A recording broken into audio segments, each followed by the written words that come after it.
Hey guys, मैं हूं सूरज कन्याल और स्वागत करता हूं आपका हाईटेक भारत इस यूट्यूब चैनल पर। तो दोस्तों, बिना किसी देरी के चलिए वीडियो स्टार्ट करते हैं। दोस्तों, मेडीबैंग पेंट एप्लीकेशन के अंदर जो भी फ़ोटो आप क्रिएट करते हो, जो भी आप आर्ट बनाते हो अपना, उसे आप अपनी फ़ोन की गैलरी में कैसे सेव कर सकते हैं, वही आज की इस वीडियो में आपको बताऊँगा। जहाँ पर हम जो है कुछ क्रिएट कर लेते हैं, ठीक है। यहाँ पर हम क्रिएट करते हैं लाइक, अरे कुछ ज़्यादा ही बड़ा हो गया, इसको हम साइज़ छोटा कर देते हैं।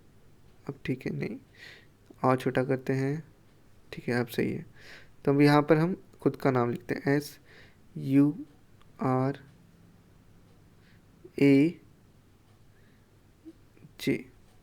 ठीक है। यहाँ पर हमने नाम लिख दिया, इसे हम अपनी गैलरी में सेव करेंगे। सेव करने के लिए सिंपली आपको जो है, जो भी आपने आर्ट बनाया उसको सेव करने के लिए आपको यहाँ पर 3 लाइन्स पर टाइप करना है। 3 लाइन्स पर टाइप करने के बाद यहाँ पर आपको दिखाई देगा एक option, export PNG JPG files, इसके ऊपर टैप करना है। यहाँ पर आपको PNG पे ट्रांसपेरेंट पे टैप करके, अगर ट्रांसपेरेंट करना टैप इस पर टैप कर सकते हैं। नॉर्मली सेव करना है तो JPG पे टैप करें, ओके पे टैप करें, गैलरी में जाएंगे और जो भी मैंने बनाया था वो आप देख सकते हैं वो आ चुका है। तो इस तरीके से आप सेव कर सकते हैं अपने फ़ोन की गैलरी में जो भी फ़ोटो आप बनाते हो इस एप्लीकेशन के अंदर, ठीक है। मिलते हैं नेक्स्ट वीडियो में, तब तक के लिए बाय बाय, टेक केयर।